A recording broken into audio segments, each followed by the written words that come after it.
between innocently removing articles of military value such as binoculars from the fallen and robbing the dead. The spectacle of war is often mentioned in this book. Panoramic desert scenery with the dust of massive armored columns on the move, reducing the sun to the dust of an indistinct moon, produces indelible images. Smouldering black tank hulks, oxidized as though they had been there for hundreds of years rather than hours, looked like Second World War desert battlefield photographs.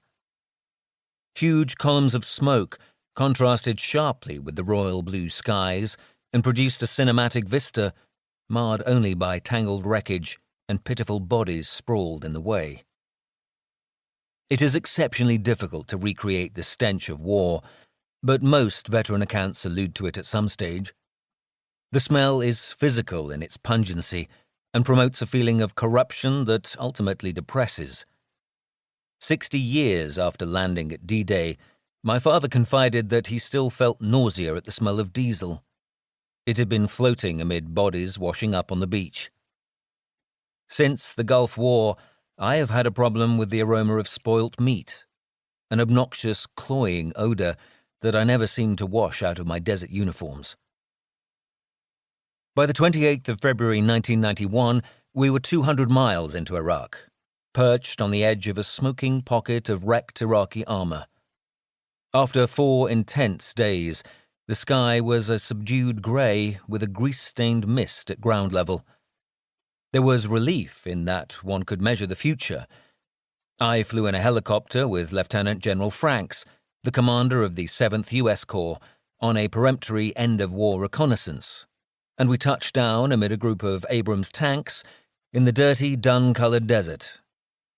The sky, stained by the smoke from burning oil wells, was an unearthly orange, Martian hue.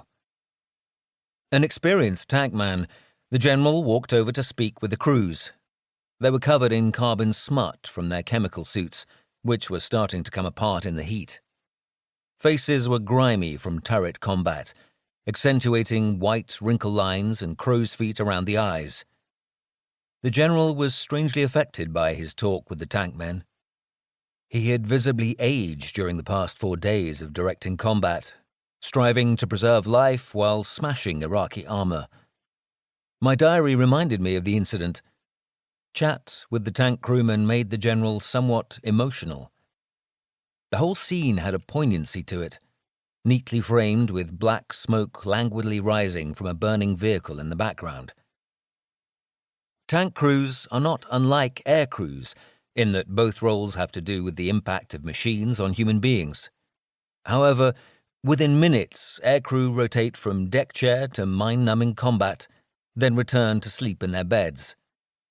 Tank men live with physical privation and the mental stress of pending combat. Technology has a vital role, as does the survival prospects of both in speed of reaction and crew cohesion. The people in this book endured an enclosed, suffocating, noisy metal box, fearful of being struck and burned alive by an enemy they could not see.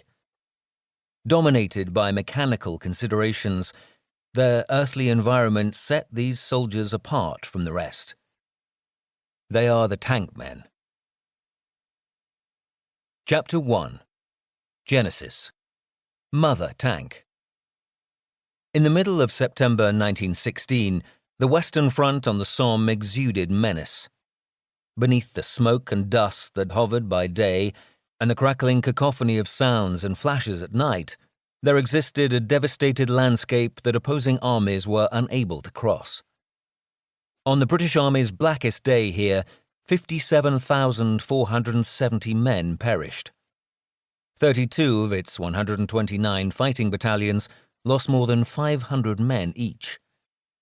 The Somme encapsulated the stalemate of 2 lost years. Casualties rose to 90,000 at the end of the first month and reached 1.2 million by November. Soldiers gathering in the assembly areas prior to the next flurry of activity instinctively appreciated that they would not live long. 2 months after the start of the battle, the weather remained very warm. One soldier recalled being in the wagon lines of the logistic and